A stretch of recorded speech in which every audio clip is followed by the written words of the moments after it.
이런 다양한 완료 형태의 이런 그 표현들이 영어 속에서는 어떻게 실제로 활용되는지 제가 몇 가지 예들을 좀 준비했으니까 이런 것도 들으시면 아마 좀 이해하시는데 도움이 되실 것 같아서 준비했습니다. 이제 간단한 대화를 하나 준비했습니다. 그 대화를 보시면은 한국어와 영어의 그 시간에 대한 개념을 이해하시는데 좀 도움이 되실 텐데요. 일단 친구가 다른 친구한테 이런 얘기를 하는 거예요. 너 민수 만나본 적 있어? 이렇게. 너 민수 만나본 적 있어? 라고 하니까 이 B라는 친구가 나 민수 만나본 적 있어. 이렇게 대답을 한 거예요. 난 민수 만나본 적 있지. 그랬더니 그 A라는 친구가 너 민수 언제 만났는데? 이렇게 물어보니까 B라는 친구가 한 2년 전쯤에 만났었지. 이렇게 대답을 한 거예요. 자, 이 단순한 대화 속에는 시간이 두 가지가 섞여 있는 거예요. 그러니까 우리나라 말 속에는 이걸 굳이 따져야 돼? 이렇게 생각할 수도 있거든요. 굳이 뭐 이걸 시간에 대한 개념이 우리 머릿속에는 그닥 정확하게 무슨 뭘 이걸 나눠야 된다거나 혹은 이렇게 이야기하면 틀린다거나 이런 개념이 없지만 영어에서는 이 대화 속에서도 매우 주의해야만 합니다. 일단 첫 번째 대화였던 너 민수 만난 적 있어? 라는 질문에 대한 대답인 나 민수 만난 적 있어 라고 하는 대답과 질문 속에는 너가 민수를 언제 봤는지보다는 너가 평생 동안 민수를 한 번이라도 만나본 적이 있냐는 질문과 만나본 적이 있다라는 대답인 거죠. 그래서 물어볼 때 완료 형태로 질문해야만 하고 완료 형태로 대답을 해야만 하는 거예요. 그래서 예를 들면 너 민수 만나본 적 있어? 라는 질문은 아까 우리가 배웠듯이 have를 먼저 써서 have you met에 만나다가 meet이잖아요. 근데 meet의 과거분사 세 번째 meet, met, met거든요. 이게 3단 변어가. 그래서 끝에 있는 met를 사용해서 Have you met 민수? 이렇게 Have you met 민수? 하면 너 민수 만나봤니? 라고 질문한 거죠. 그러니까 언제 만나봤는지 묻는 게 아니었어요. 그래서 Have you met 민수? 이렇게 하면 너 민수 만나봤어? 라고 하니까 상대방이 이제 완료형으로 질문이 왔잖아요. 그러니까 나도 언제 만났는지를 이야기하기 전에 상대방한테 나 민수 만난 적 있지? 라는 대답은 내가 평생 동안 한 번이라도 민수를 만났으면 만난 거니까 역시 완료형으로 대답을 해주게 됩니다. 그래서 I have met 민수 이렇게 I have met 민수 나 민수 본 적 있지 혹은 전에 만난 적 있지라고 해서 before를 붙여셔도 괜찮습니다. 그래서 I have met 민수 before 나 그 전에 만난 적 있지. 자 그래서 완료형으로 이렇게 질문이 들어왔으니까 이제 완료형으로 대답을 해줬잖아요. 하지만 이 나머지 두 가지의 질문과 대답은 약간 그 결이 다릅니다. 일단은 질문이 너 민수 언제 만났었니? 라는 질문은 나에게 그 행동을 정확히 언제 했는지를 묻는 거잖아요. 그래서 그렇게 그 행동이 언젠지를 물을 때는 과거 특정 시간을 묻는 거니까 그런 경우에는 꼭 과거형을 써줘야만 합니다. 그래서 이럴 때 우리가 과거에 배웠던 내용들이 너무 중요한 거죠. 왜냐면 우리가 과거에 그 배웠었던 너 민수 언제 만났니라는 이 단순한 질문을 하실 수 있어야만 돼요. 이 부분은 우리가 과거에 배웠잖아요. 그래서 만약에 이 질문을 만드실 수 없다면 벌써 그거를 까먹으셨거나 아니면 그 부분을 꼭 복습을 하셔야만 합니다. 일단 한 가지는 꼭 따져야만 하는 거죠. 동사의 종류입니다. 지금 동사의 종류가 비동사냐 일반 동사냐를 나눴을 때 meet 만나라는 것은 일반 동사에 해당하죠. 그래서 우리가 일반 동사를 질문할 때 꼭 필요했었던 바로 do와 does가 필요했는데 지금의 질문은 과거잖아요. 그래서 과거를 질문할 때 우리가 이 do나 does를 did로 바꿨었죠. 여기까지 기억이 나셨으면 정말 좋겠는데 그래서 제가 늘 기초를 강조하는 것이 제가 지금 이렇게 설명하는 거를 이미 까먹으신 분들도 많을 거예요. 그래서 영어는 기초를 복습하는 게 매우 중요합니다. 그래서 너 민수를 언제 만났니라는 질문을 완성해 보면 When did you meet 민수? 이렇게 하셔야만 합니다. 만약에 When did you meet 민수라는 문장을 머릿속으로 생각해 내셨다면 기초가 그래도 저와 함께 배웠던 그 기초가 아직까지 잘 남아 있으셔서 기억을 잘 하고 계신 거죠. 그래 did를 사용했어야지 이렇게 그 까먹으셨던 분들은 역시 이런 기초 개념은 어느 순간에도 절대 잊으시면 안 되겠습니다. 그래서 꼭 늘 반복하고 학습하는 습관을 가지셨으면 좋겠어요. 네. 그래서 When did you meet 민수라고 이렇게 질문을 딱 던지는 순간 제가 저 사람이 나에게 언제 했는지를 물어보았으니까 나도 그 행동을 언제 했는지 대답할 때는 과거형으로 대답을 해야 되겠구나 하고 머릿속으로 딱 생각을 해주셨으면 좋겠어요. 나 민수 2년 전쯤에 만났었지. 그렇게 2년 전이라는 특정한 시간을 딱 정했잖아요.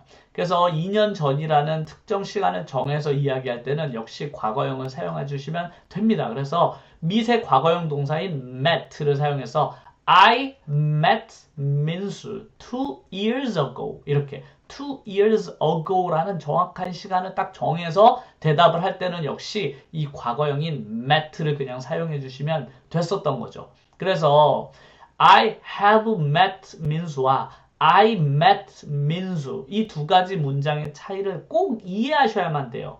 그래야만 영어를 할 때 상대방이 나에게 질문에 대한 그 뉘앙스, 그 질문이 어떤 걸 나에게 묻는지, 특히 시간에 대해서 상대방이 나에게 특정 시간을 요구하는 것인지 아니면 기간을 정해서 이야기하는지에 대해서 한국어는 그닥 그거에 대해서 고민할 필요가 없지만 영어는 이 부분이 정말 중요해요. 특히 동사 부분이기 때문에 이 부분을 만약 내가 잘못 대답하거나 혹은 실수하게 되면 상대방이 그 말을 오해하게 됩니다. 그래서 이 부분은 꼭 이해하시는 게 앞으로도 중요할 테니까 오늘 저와 함께 이걸 배웠으니 앞으로 그 시간에 대해서 얘기할 때 우리가 지금까지 과거형, 현재형, 미래형만 이렇게 배웠다면 한 가지를 꼭 더 추가하셔야만 돼요.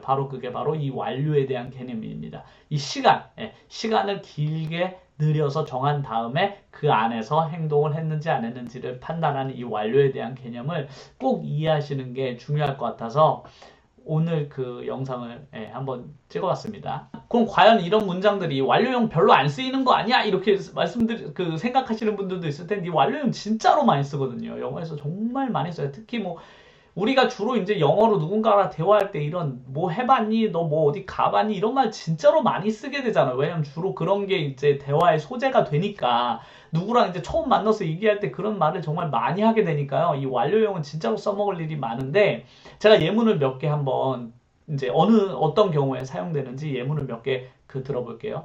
가장 많이 쓰이는 진짜 영어에서 제일 많이 쓰이는 게 바로 너 어디 가봤니? 이런 거죠.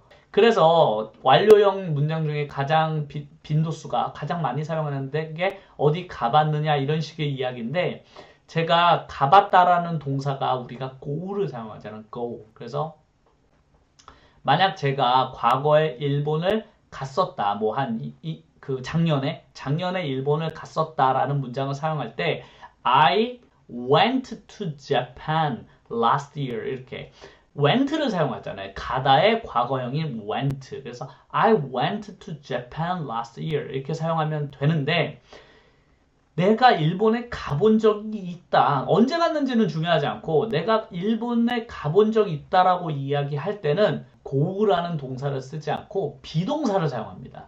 그래서 내가 일본에 가본 적 있어라고 할 때 I have gone to라고 하지 않고 go의 PP형 때는 gone을 쓰지 않고 I have been to를 사용합니다. 그래서 I have been to Japan 그렇게 사용하셔야 내가 일본에 가본 적이 있다라는 뜻이 돼요. 그래서 어떤 장소든지 좋으니까 여기 been to 다음에 장소를 집어 넣으시면 그 장소에 가본 적이 있다라는 의미가 됩니다. 그래서 제주도 가봤다. I have been to 제주도 이런 식으로 I have been to Canada. 그래서 질문할 때도 너 거기 가봤니? 이렇게 물어볼 때는 아까 배웠듯이 have you 이런 식으로 시작하면 되거든요. 그래서 너 뉴욕에 가봤어? 이런 식으로 물어볼 땐 have you been to New York? 이렇게 너 뉴욕 가봤어? 이런 식으로 혹은 중간에 ever를 넣으셔도 좋아요. 그래서 have you ever been to New York? 이렇게 ever를 중간에 넣으셔서 사용해도 그렇게 사용하시면 너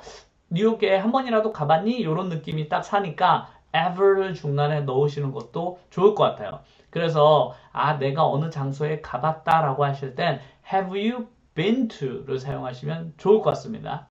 그래서 오늘 배운 내용 중에 가장 중요한 건 이 have plus pp 이런 형태도 있지만 단순히 이 모양을 익히고 외우시는 것보다 더 중요한 건 이 시간에 대한 영어 속에서의 이 시간에 대한 개념이에요. 이 have pp라는 이 모양을 딱 정한 순간 우리 머릿속에는 그 긴 시간이 딱 설정이 돼야만 합니다. 그래서 상대방이 그 문장을 이야기할 때 문장 속에 have를 넣어서 문장을 말하게 되면 내 머릿속에는 그 기간이 쭉 그려져야 해요. 그걸 평생으로 잡을 수도 있고 특정 기간을 설정할 수도 있지만 어쨌든 그게 순간이 아니라 기간을 설정하시는 게 정말 중요하다. 상대방의 말을 내가 이해하고 정확하게 대답하기 위해서는 이 두 가지를 우리도 그들처럼 정확하게 구분해서 말하고 대답하고 들을 필요가 있습니다. 그래서 앞으로 우리가 영어를 듣고 이해할 때 완료형 문장이 딱 등장하는 순간 머릿속에는 긴 시간이 쫙 그려졌으면 좋겠어요. 그래서 기간을 설정하고 있고 이 친구가 지금 기간을 설정해서 이야기하구나 혹은 특정 어떤 시간을 정해서 이야기하는가 이 과거와 완료에 대한 구분을 앞으로는 영어를 공부하실 때 그것들을 다 머릿속으로 생각하시면서 정해서 들으셨으면 좋겠어요. 이런 것들이 이제 배우시면 앞으로 영어를 듣거나 혹은 회화를 하거나 혹은 시청, 뉴스나 이런 것들을 시청할 때 이제 이런 것들이 구분해서 들으시는 습관도 가지셨으면 좋겠어요. 문장을 볼 때도 그렇게 머릿속으로 문장을 해석하고 읽을 때 완료형 문장이 나오면 완료형 형태로 머릿속으로 이해하시면서 글을 읽고 듣고 말하셨으면 훨씬 더 이 부분이 우리가 앞으로 영어를 할 때 이 완료라는 개념이 훨씬 더 잘 다가올 것 같아요. 그래서 앞으로도 이제 이 have plus pp라는 이 특이한 우리말에는 드문 이 특이한 이 형태의 시간에 대해서 몇 가지 더 배워볼 텐데요. 그때도 오늘 배웠던 이 내용, 이 시간에 대한 설정, 이 시간에 대한 설정에 대한 개념만 잘 가지고 계신다면 충분히 더 배우시더라도 충분히 이해를 잘 하실 수 있을 거라고 생각이 듭니다. 그러면은 앞으로도 공부와 노출 이 두 가지가 되게 중요하니까 잘 병행을 해주셨으면 좋겠고요. 저도 다음 영상으로 또 좋은 영상으로 찾아뵙도록 하겠습니다. 감사합니다.